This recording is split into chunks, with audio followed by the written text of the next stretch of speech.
언더 믿음이 사랑을 만지다 네 번째 시간이 되었습니다. 계속해서 하나님의 은혜와 사랑의 이 말씀을 우리들은 나누게 됩니다. 여러분들 그 사랑은 너무나도 막연하거나 추상적인 것이 될 수 없습니다. 그 사랑은 바로 실제입니다. 그 실제의 사랑이 오늘 이 예배 속에 이곳에 함께하는 우리 모두에게 하나님 경험될 수 있기를 간절히 축원을 드립니다. 여러분들 사람이 경험할 수 있는 스트레스나 가장 큰 고통에는 어떤 것이 있을까요? 여러분 한번 생각해 보신 적 있으십니까? 여러분들은 어떠한 사건이 벌어졌을 때 가장 큰 스트레스를 받으셨습니까? 과거에 한 외국인 교수님이 정한 스트레스 순위가 있었습니다. 그 안에는 이렇게 내용이 나와 있습니다. 1위는 배우자의 죽음이었고요. 두 번째는 헤어지는 이혼이었고요. 3위는 배우자와의 별거였습니다. 이런 식의 순위가 나왔는데 이것은 제가 보니까 좀 철저하게 서양적인 관점인 것 같고 확실히 동양적인 한국적인 관점에서 보면 다른 순위로 평가가 나왔다는 것을 확인할 수 있습니다. 우리나라 교수님이 또 다시 스트레스 순위를 매겼더라고요. 1위가 무엇이었을까요? 그것은 바로 자녀의 사망이었고, 두 번째는 배우자의 사망이었으며, 세 번째는 부모님의 사망이었습니다. 아마도 우리가 일률적으로 우리 어떤 스트레스나 고통의 지수를 다 표현하기는 어려울 것 같고, 또 우리가 각자 경험한 상황에 따라서 그 체감하는 느낌은 아마 다르지 않을까라는 생각을 합니다. 그러나 중요한 것은 우리가 누군가 함께 했었던 그 사람이 사라지는 것, 상실하는 것은 우리의 마음 가운데 큰 아픔과 고통으로 다가온다는 것은 부인할 수 없는 사실이라는 겁니다. 여러분 그래서 그런지 모르겠는데 아마 최근 대한민국에서 벌어졌었던 대형 사건 사고들이 있었습니다. 근데 그것들이 우리 마음 가운데 잊혀지지 않는 이유는 아마도 꼭 그럴 수밖에 없는 이유는 많은 사람들에게 내상을 입혔기 때문일 거예요. 왜냐하면 많은 젊은 자녀들 그리고 자녀들 뻘 된 사람들이 목숨을 잃었기 때문입니다. 우리는 그런 고통과 아픔의 시간 앞에서 참으로 겸손해야 됩니다. 그들을 향한 말들을 아낄 수밖에 없고 아껴야만 합니다. 왜냐하면 우리는 함부로 남의 고통, 상대의 고통에 대해서 알 수 없기 때문입니다. 그래서 섣부른 위로조차도 자칫 잘못하면 상대의 상처를 헤집는 결과로 드러낼 수 있다는 거예요. 오늘 우리가 선택한 이 본문 속에는 정말 그 단어 그대로 지독한 고통의 그 현장에 직면한 한 여인을 우리들은 만나게 됩니다. 오늘 우리가 읽은 그 본문을 아주 간략하게 제가 정리해 보겠습니다. 예수님과 함께 했었던 하나의 무리가 있고요, 또 반대편에 따르는 대조적인 행렬이 또 등장하게 됩니다. 그 행렬은 슬픔과 어둠이 짙게 깔려있는 장례의 행렬이었다라는 것이죠. 근데 그 장례를 치른 한 여인은 그 아들을 잃었고, 그 여인은 남편 없는 과부였다라는 것을 성경은 이야기하고 있어요. 많은 사람들이, 마을 사람들이 그 현장에서, 그리고 예수님께서 그 아들을 상실한 여인을 위로해 주고 있고, 그리고 또 그런 가운데 그 아들을 살려주셨다라는 것이 오늘 우리가 읽은 본문의 전부입니다. 늘 우리는 이런 성경의 본문을 아주 짧게 읽습니다. 아무리 오래 시간을 두고 읽어도 단 7구절의 말씀이죠. 1분이 채 되지 않아서 우리는 이것을 읽게 됩니다. 그러나 이 안에 담겨있는 이 여인이 느끼는 그 감정을 우리는 아마 헤아릴 수 없을 것입니다. 그리고 그렇게 읽기 때문에 이 본문이 담고 있는 그 의미를 깊이 아는 것도 쉬운 일은 아닌지 모르겠어요. 여러분 오늘 우리가 읽은 이 본문을 머릿속에서 한번 상상하면서 읽었으면 좋겠어요. 여러분 그냥 평면적으로 덤덤한 게 있는 것이 아니라 여러분들께서 어떠한 드라마나 영화의 감독이 되었다라고 생각을 하면서 이 그림, 이 말씀을 한번 읽어보십시오. 성경을 읽을 때 여러분들 그냥 억지로 읽는 게 아니라 조금은 위험한 행동일처럼 느낄지 모르겠지만 작가적 상상력을 동원해 보는 겁니다. 그냥 맥락 없는 상상이 아니라 이 본문 속에서 충분히 벌어질 법한 일들을 여러분들 마음속에 품고 읽어 내려가시라는 겁니다. 그렇게 될 때 아마 이 성경이 더 크게 다가올 것이고 더 풍성한 은혜로 우리에게 깨달아질 것입니다. 11절을 보게 되면 예수님께서 제자들과 함께 나인이라는 성으로 들어가게 됩니다. 근데 예수님 곁에 보면은 이제 우리에게 좀 익숙한 장면인 것 같아요. 예수님께서 제자들과만 함께하지 않아요. 예수님 옆에 많은 이들이 있다라고 이야기를 합니다. 여러분, 우리는 그것을 이미 여러 차례 언급을 해드렸습니다. 예수님께서 놀라운 일들을 많이 행하셨어요. 병든 자를 치유해 주시고 죽은 자를 살리기도 하셨고, 그리고 수많은 가르침을 하십니다. 성경은 예수님의 가르침을 이렇게 말합니다. 권위 있는 가르침이라고 이야기를 해요.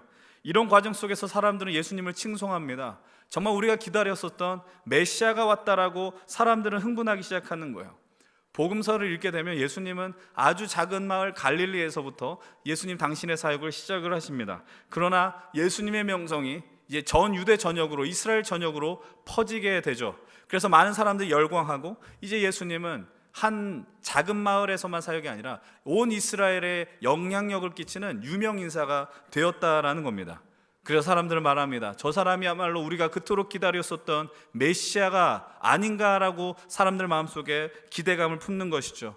그래서 지난주 말씀드렸던 것처럼 사람들은 예수님이 놀라운 기적을 베풀고 나서 그분을 왕으로 삼고자 흥분했었다라는 것을 우리는 기억하실 것입니다. 예수님을 추종하는 무리들이 점점 많아지는 것입니다. 근데 오늘 본문을 읽게 되면은 예수님을 따르는 무리에 못지않게 또 다른 많은 무리가 그 앞에 등장합니다. 그들은 어떤 무리라고요? 장래 행렬입니다. 여러분들, 우리가 이 말씀을 보면 정말 공기가 다름을 느껴지는 겁니다. 우리가 스포츠 경기로 만약에 비유를 하면 한쪽은 승리를 만끽한 거예요. 우승한 것 같은 기분이에요. 예수님께서 우리의 왕이 되어주실 것이다. 예수님이 우리를 통해 역사를 이루실 것이다. 그런 기대감으로 충만한 분위기가 한쪽에 연출이 되었다면, 한쪽 다른 분위기는 너무나도 무겁습니다. 너무나도 어둠의 분위기가 그것을 지배하고 있다라는 사실입니다. 여러분, 이런 경험을 저는 예전에 얼핏 한 것 같습니다. 지금으로부터 약 거의 10여 년의 세월이 지난 것 같습니다. 여러분, 2014년 4월에 우리는 너무나도 가슴 아픈 부활주의를 맞이했었습니다. 여러분, 부활주의는 기쁜 날이지만 제가 왜 가슴 아픈 부활주의라고 표현했었을까요? 부활주의를 앞둔 바로 고난 주간에 바로 476명의 사람을 태웠었던 세월호가 진도 앞바다에 침몰한 사건이 벌어졌기 때문입니다. 그리고 그 사건으로 인하여서 약 300여 명의 너무나도 꽃다운 어린 학생들이 그곳에 죽음을 맞이했었습니다. 우리에게 그것이 충격으로 다가온 이유는 그것을 영상으로 생생하게 보았기 때문이에요. 그냥 뉴스의 타이틀, 신문의 한 문장으로 본 것이 아니라 그 카메라에 담긴 생중계 현장을 우리는 그것을 그대로 보았기 때문에 여전히 그것이 우리에게는 쓴 아픔으로 기억되고 있는 것입니다. 그 당시에 저는 그 해 여름에 목포에 있는 아마 해군 2함대로 기억이 됩니다. 그곳에 군선교를 제가 당시 섬겼던 청년들과 떠나게 되었었습니다.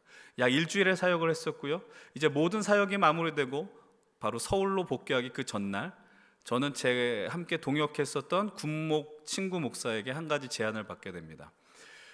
그곳으로부터 섬겼었던 그 군부대로부터 팽목항이 약 1시간 정도밖에 거리가 되지 않으니 한번 방문해 보지 않겠느냐라는 겁니다. 그때가 세월호 사건이 벌어지고 약 3개월, 4개월밖에 되지 않은 시점이었었습니다. 그래서 제 마음 가운데 그래, 그곳을 방문하는 것도 이 선교 사역에 의미가 있을 것 같다라는 생각을 하게 되었었습니다. 그래서 1시간이 넘는 운행 끝에 팽목항에 도달했었어요. 그리고 도착하자마자 그 순간에 그곳에 함께 갔었던 청년들을 비롯해서 그 누구도 그 어떤 말 한마디의 말도 꺼낼 수 없었다라는 것입니다. 왜 그랬을까요? 그때 제 심정은 정말 솔직하게 말하면 이것이었습니다. 그 당시에 느꼈었던 팽목항의 분위기는 조금 과장해서 말씀을 드리면 저주받은 땅 같았습니다. 이 말씀을 오해해서 듣지 않았으면 좋겠습니다. 그곳에서 어떤 사건이 벌어졌기 때문에 저주받았다는 말의 의미가 아니라는 거예요. 여러분, 적막하다라는 걸 경험해 보셨습니까? 그 넓은 땅, 그곳에 아무런 사람의 소리가 들리지 않아요. 그냥 백고동 소리, 아니면 가끔 작업하는 사람들의 소리 이외에는 그 어떤 생명이 넘치는 소리가 그 안에서 하나도 들리지 않았다라는 것입니다.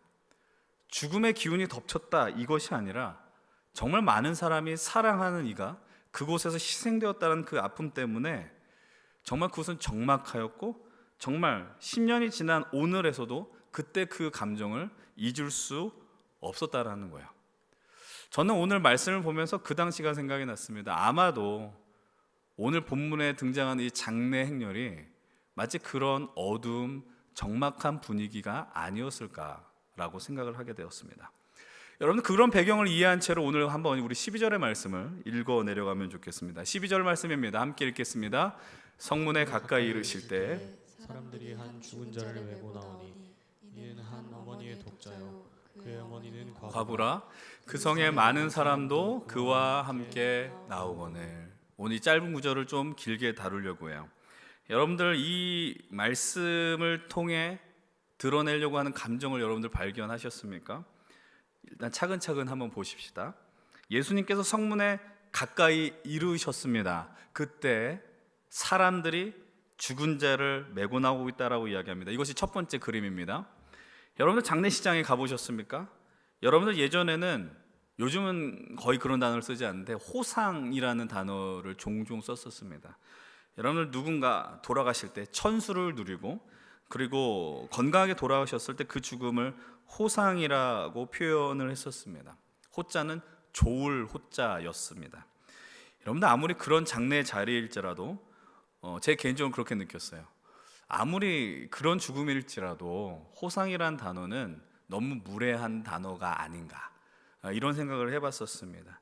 여러분들 아무리 외부에서 볼 때 그것을 호상이란 단어로 표현할지라도 그 당사자 가족들에게는 얼마나 아쉬운 시간이었겠냐라는 거예요.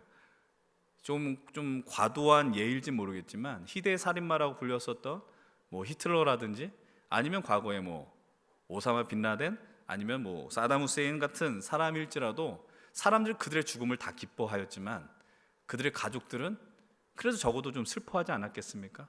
여러분, 그렇다라는 거예요. 아무리 좋은 죽음은 존재하지 않는 것 같아요. 죽음이라는 건 우리의 감정을 무겁게 해요. 근데 오늘 여러분 말씀을 좀 보시면 더 큰 문제가 발견돼요. 그게 뭐냐면 죽은 자가 나오는데 그 자가 누구라고 이야기하냐면 한 어머니의 독자라고 이야기합니다. 한 엄마의 외아들이라는 거예요. 여러분도 생각해 보십시오. 동서고금을 막론하고 자녀를 먼저 세상에서 떠나보내야 한다라고 생각을 하는 것은 그만큼 비극이 없어요. 가슴에 자녀를 평생 묻고 산다는 걸 종종 들어보셨죠? 정말 그렇게 묻고 산다라는 거예요. 방금 우리가 처음에 말씀드렸던 것처럼 한국인들에게 있어서 제일 스트레스 첫 번째 고통지수가 큰 거는 자녀의 죽음이라고 이야기하지 않습니까? 여러분, 아마도 이 첫 번째 부분을 보면서 사람들이 이 글자를 읽었을 때, 이 말씀을 읽었을 때 아마 탄식했었을 거예요. 야, 이렇게 안타까운 일이 있느냐라는 거예요. 그런데 거기서 그치지 않습니다. 세 번째 장면이 우리를 더 크게 충격으로 몰아넣습니다. 그 죽은 자는 한 어머니의 독자라고 이야기를 해요. 근데 그의 어머니가 뭐라고 이야기를 합니까? 과부라고 이야기를 합니다. 여러분, 이것을 우리는 설상가상이라고 표현할 수 있어요. 이 구절을 읽는 사람들이 다 탄식 소리를 내는 겁니다. 어떻게 저런 인생이 있을 수 있냐라는 거예요. 어떻게 살라는 말인가라고 사람들은 탄식하고 있습니다. 이 상황이 얼마나 힘겨운 상황인가를 이 12절 한 구절을 통해서 이 누가복음의 저자는, 이 복음서의 저자는 우리에게 가르쳐주고 싶어하는 거예요. 여러분들 얼마나 민망한 겁니까? 탄식하기도 민망한 상황이 이 12절 안에 등장했더라는 거예요. 의도적으로 이 복음서의 저자는 이 상황을 강화시키고 있는 겁니다. 여러분, 지금 이 시대에서도 많은 이들이 배우자와 사별해서 홀로 계신 분들이 있습니다. 얼마나 힘들겠습니까? 얼마나 외로우시겠습니까?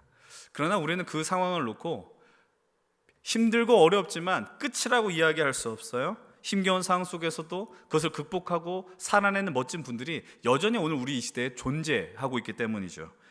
그러나 예수님이 살던 그 당시에 과부로 살아간다는 건 무엇을 의미하느냐? 이 말은 기반이 없다라는 거예요. 삶의 기반이 없다라는 거예요. 여러분, 우리가 작년에 룻기 말씀을 나누었을 때 그토록 나오미가 룻을 시집 보내려고 했었던 이유는 무엇이었습니까? 왜냐하면 삶의 기반이 없잖아요. 결혼을 해야, 남자가 있어야 그 시대의 생명의 존립이 가능했다라는 거예요. 그렇기 때문에 성경에서는 최약자를 과부와 고아로 표현하는 거예요. 과부는 그냥 살아있긴 하지만 어떠한 것도 의지할 수 없는 불쌍한 존재였다라는 거예요. 아무리 핍박과 고난을 받아도 호소하거나 지켜주는 사람이 없기 때문입니다. 그런데 여러분들, 오늘 본문에는 그나마 낫습니다. 왜냐하면 이 사람은 남편이 죽긴 죽었지만 그에겐 신랄 같은 희망이 있었어요. 바로 이 아들이었다라는 거예요.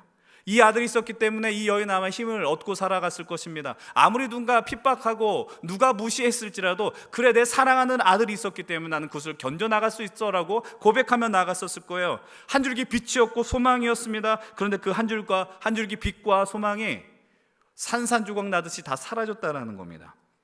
여러분, 그러면서 이제 우리는 이렇게 질문할 수 있습니다. 이 여인의 심정을 이해할 수 있냐라는 거예요. 이해할 수 없습니다. 누구도 우리는 그 고통에 대해서 함부로 이야기할 수 없어요. 함부로 위로의 말을 건질 수 없어요.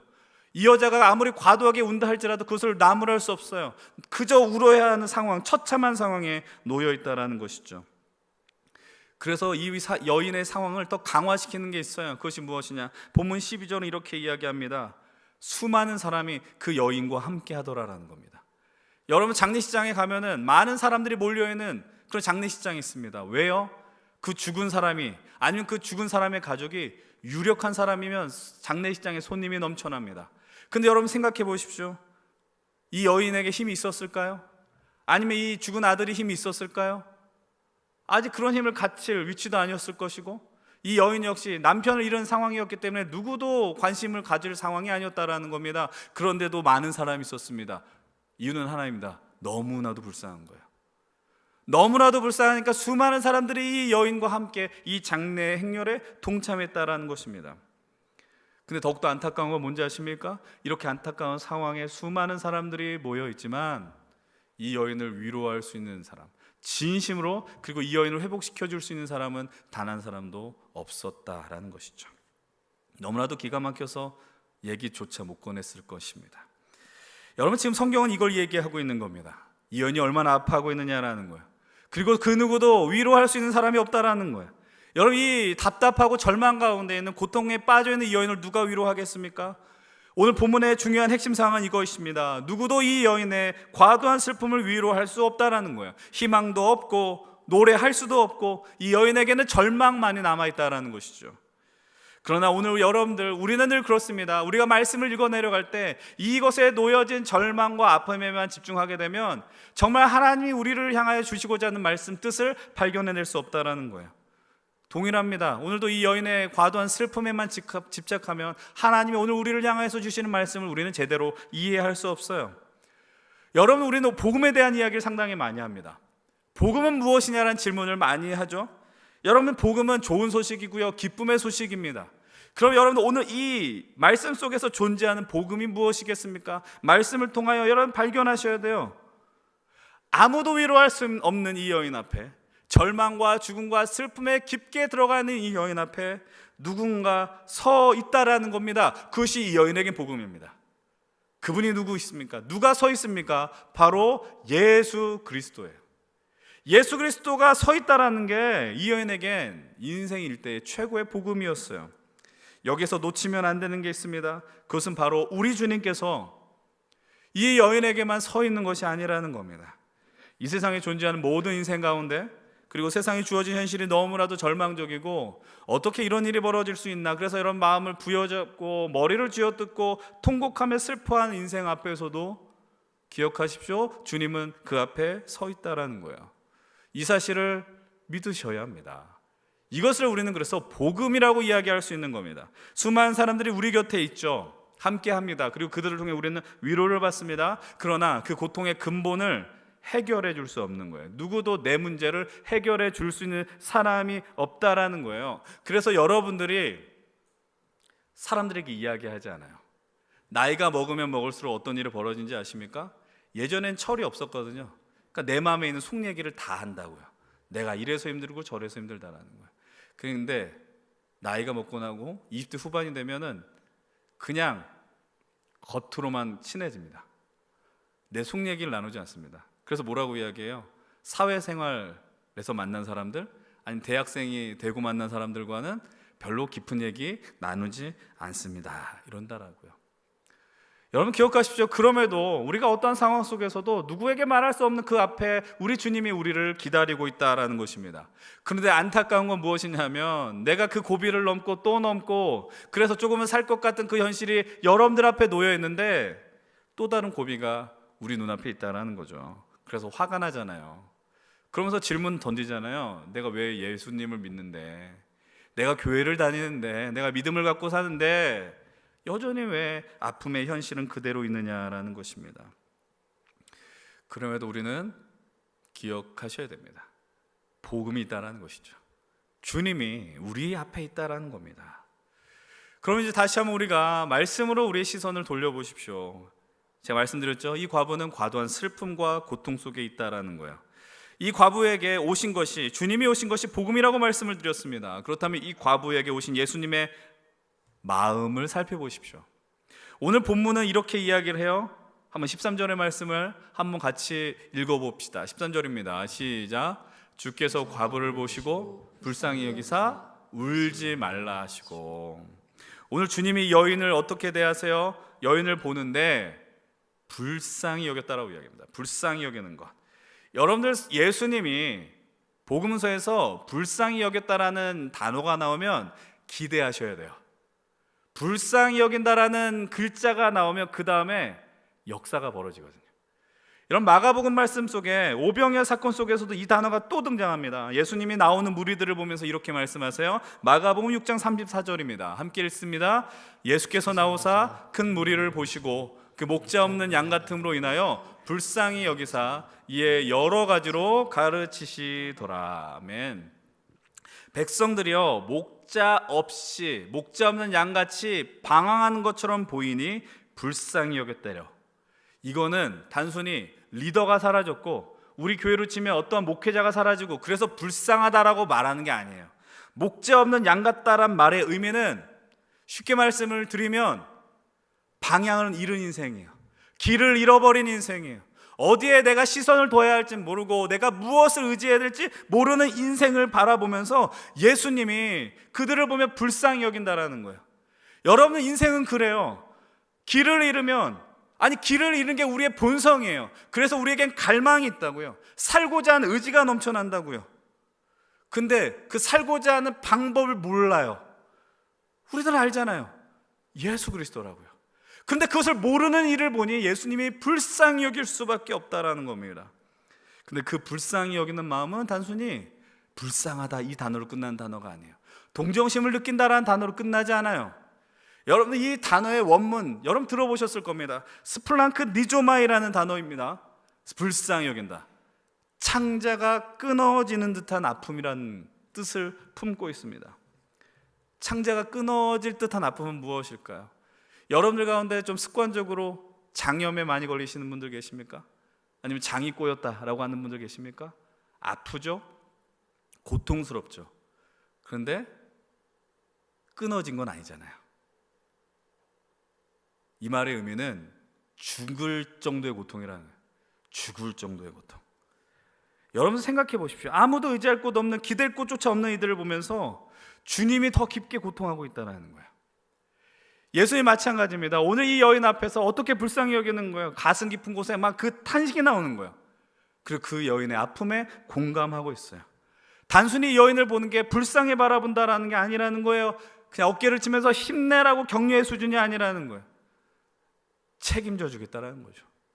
너의 아픔을 내가 가슴에 품겠다라는 거예요.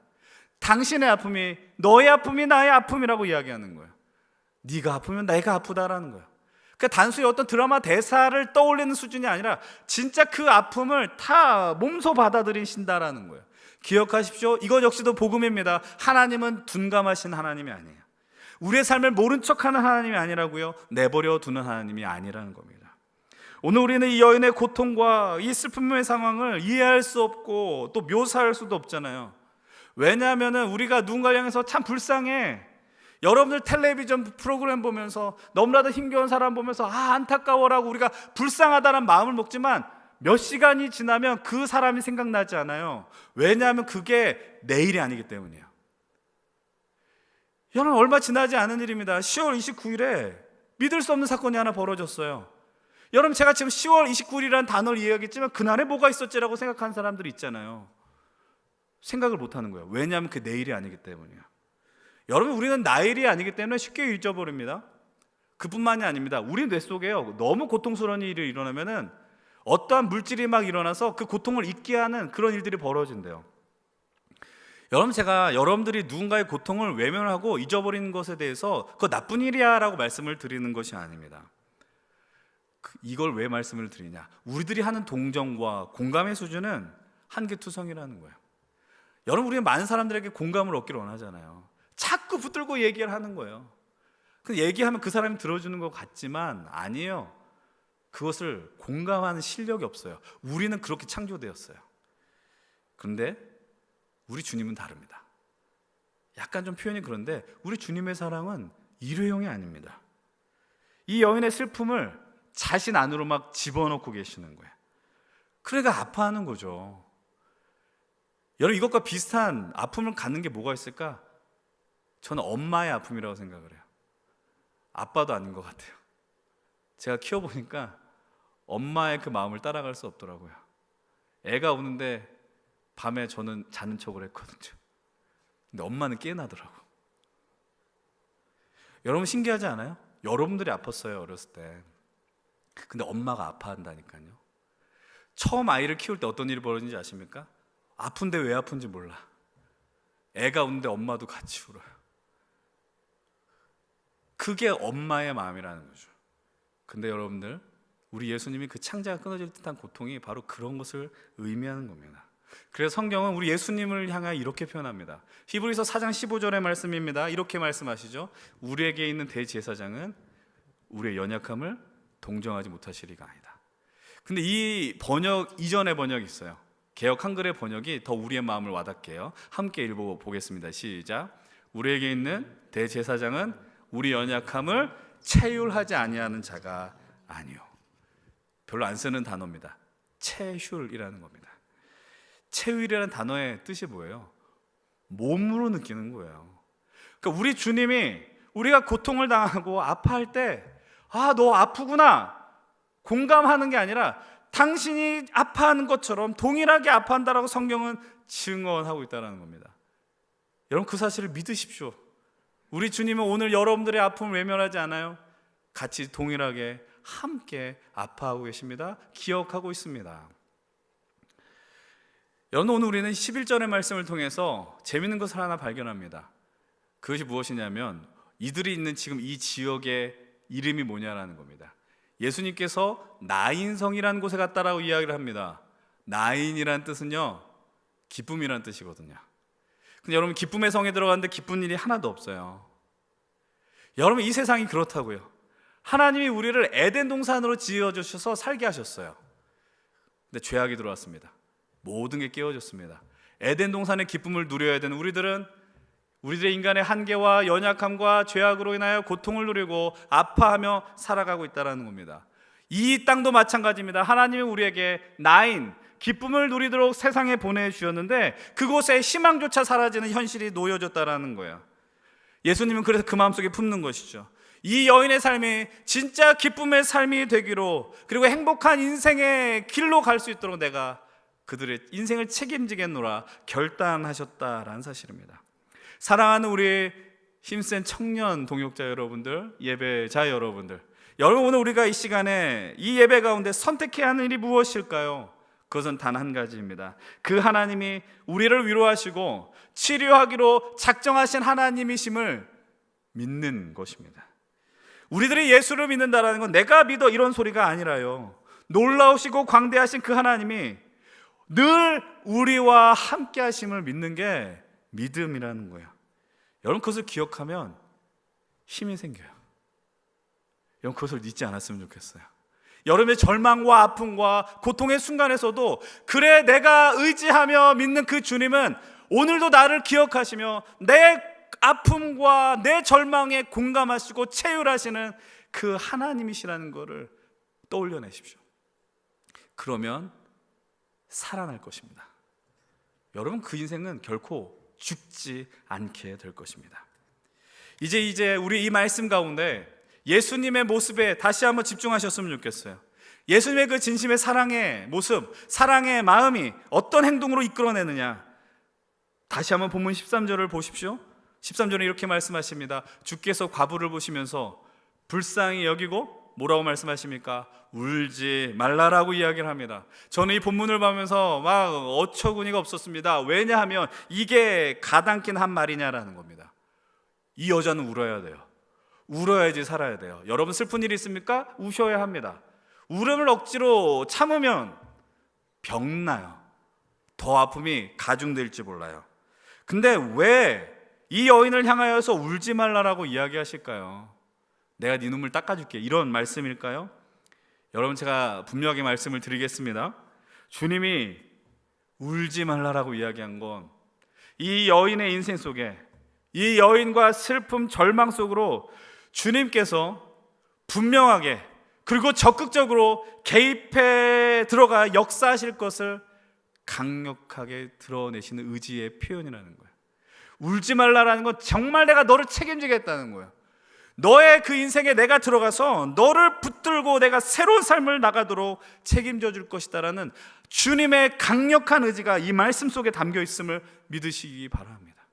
주님은 정말 의지가 강하세요.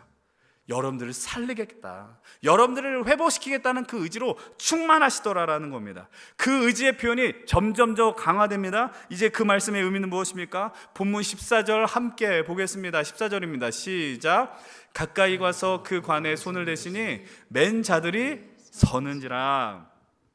지금 예수님이 어떻게 하세요? 가까이 가시죠? 근데 그 다음 행동을 보십시오. 그 관에 손을 대십니다. 여러분, 오늘 시대에 관에 손을 대는 것은 뭐 그리 어려운 일이 아닙니다. 여러분들이 혹시 여러분들의 동료, 친구, 선후배, 부모님이 돌아가셨을 때 운구를 해보신 경험들이 있으십니까? 목회자 장례를 집례할 때뿐 아니라 때로는 함께 장례 예배에 참여할 때 운구할 수 있는 분이 없어서 종종 운구 인원이 되는 경험을 하게 됩니다. 부탁을 받으니 해야 하는 것이죠. 그렇다고 무슨 문제가 일어나진 않습니다. 그런데 유대 사회, 예수님이 살던 그 시대는 달라요. 그게 무슨 의미일까요? 관에 손을 댄다라는 의미, 죽은 시체에 손을 댄다라는 의미는 그 사람이 부정해짐을 의미합니다. 어떤 의미인지 아시겠습니까? 여러분, 구약시대 제사장들이 부정하게 죽은 시체에 손을 대면 인물을 보지 못해요. 제사 업무를 할 수가 없어요. 정결해질 때까지 정결 예식을 다 해야만 다시 자신의 본연의 임무로 복귀할 수 있다는 겁니다. 이 장면도 여러분들 머릿속에 그림을 그리면서 상상해 보십시오. 예수님이 능력을 행하셨어요. 사람들이 막 열광하면서 막 모여 있습니다. 근데 예수님 앞에 장례 행렬이 막 마주치고 있습니다. 그런데 그냥 오는 게 아닙니다. 예수님이 적극적으로 그 장례 행렬로 나가고 있습니다. 그럼 사람들이 막 불안에 떨기 시작하는 거예요. 얼굴 표정이 일그러지는 거예요. 왜냐하면 탄식이 벌어진 거예요. 예수님 저러시면 안 되는데. 여러분, 이런 거 있지 않습니까? 내가 운전을 하는데 앞에 있는 차가 갑자기 후진을 하는 거예요. 어떤 반응이 있습니까? 그 소리밖에 나오지 않는다고요? 여러분, 예수님이 지금 그런 상황 속에서 사람들은 다 그런 소리를 외치고 있다는 겁니다. 예수님 저기에 손대면 능력을 행하지 못할 텐데, 예수님 저기에 관에 손을 대면 기적이 벌어지지 않을 텐데, 사람들은 다 그 걱정을 하고 있다는 거예요. 예수님이 바보는 아니시거든요. 예수님은 철저하게 유대 문화에서 자라신 분이에요. 그럼 예수님이 이 관을 만졌을 때에 부정해진다라는 걸 모르셨겠습니까? 당연히 알고 계시죠. 그런데 그럼에도 불구하고 주님은 그곳을 가까이 나가시고요, 그리고 그곳에 손을 대십니다. 사랑하는 우리 힘센 청년 여러분들, 이게 무엇일까요? 하나님이 인간이 되신 성육신 사건이에요. 여러분, 생각해 보십시오. 하나님이 인간이 되신 사건은 부정으로 들어간 사건입니다. 하나님은 거룩하신 분이에요. 그 거룩에 범접할 수 없어요. 근데 하나님이 이 부정으로 가득한, 더러움으로 가득한, 죄로 가득한 이 세계로 들어오셨다라는 것 자체가 우리 머릿속으로는 이해할 수 없는 일 아닙니까? 그런데 왜 들어오셨어요? 왜 인간이 되셨어요? 그 이유는 한 가지입니다. 바로 우리를 위로하시고 우리의 눈물을 닦아주시며 우리를 구원코자 하기 위한 주님의 강력한 의지 때문이라는 것입니다. 그래서 주님은 인간이 되는 것을 주저하지 않으셨어요. 우리의 고통을 느끼기 위해서, 우리의 아픔을 함께하기 위해서, 그리고 우리가 살아가는 땅이 진실로 나인 기쁨의 땅이 되기 위해서 그분은 본인이 더러워지는 것을 두려워하지 않으셨습니다. 이제 우리 주님, 예수님 마지막의 시간에 주목하십시오. 예수님이 가까이 가서 관에 손을 대신 후에 뭐라고 선포하십니까? 14절 후반부 다시 한번 보십시다. 14절 같이 읽겠습니다.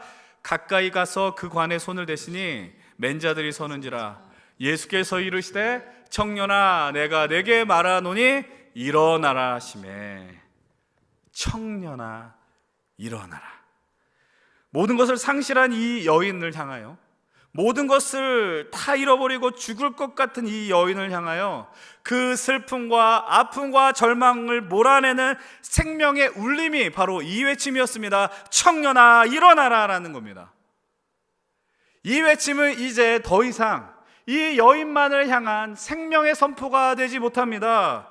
지금 이곳에서 그 누구와도 아픔을 감히 나눌 수 없는, 외롭고 아프며 슬퍼하는 그 현실 앞에서 주저하는 우리의 심장을 향하여 외치시는 주님의 믿음의 선포임을 믿으시기 바랍니다.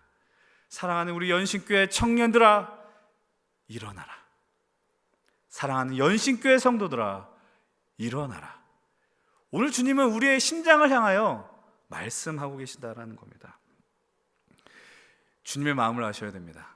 주님은 우리가 평생 안식할 때까지, 우리가 진정한 쉼을 누릴 때까지 결코 멈추지 않으실 것입니다. 여러분, 우리는 이 예배 자리에서 무엇을 해야 될까요? 새기십시오.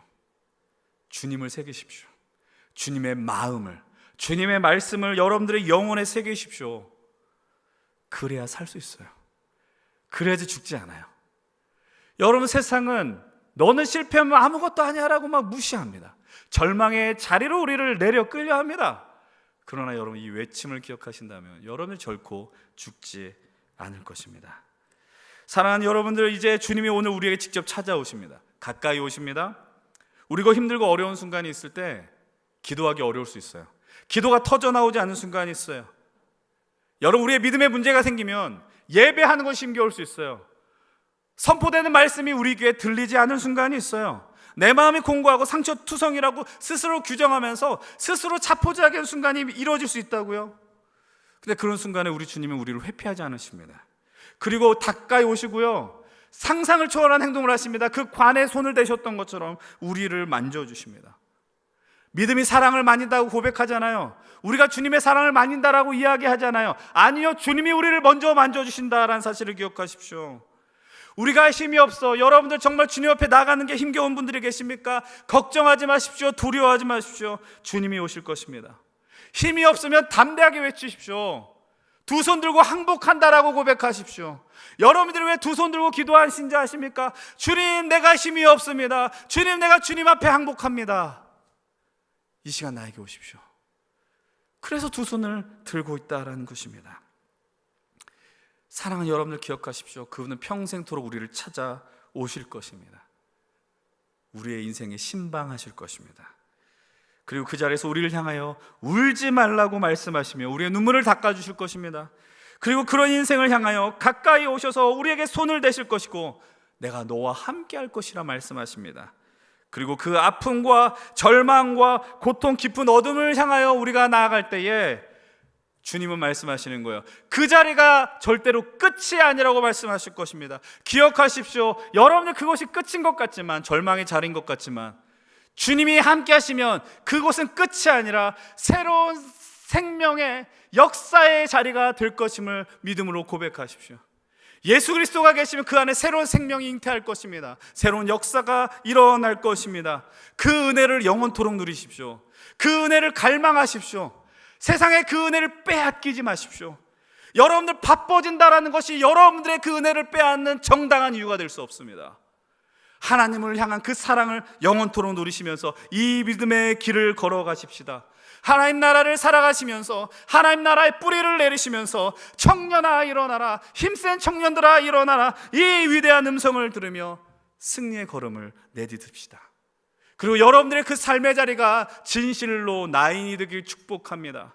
기쁨의 성이 되길 원합니다. 여러분들로 인하여 그 기쁨의 역사가 퍼져나가길 간절히 축복합니다.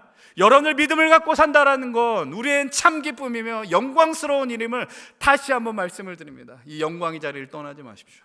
여러분들이 이 땅에 목숨을 다할 때까지 주님과 동행하시면서 우리에게 가까이 다가오시며 사랑은 나의 자녀야, 아들아 딸아 일어나라 외치시는 그 음성으로 날마다 승리하시는 우리 귀한 힘센 청년들과 예배자들 되시길 주의 이름으로 간절히 축원을 드립니다.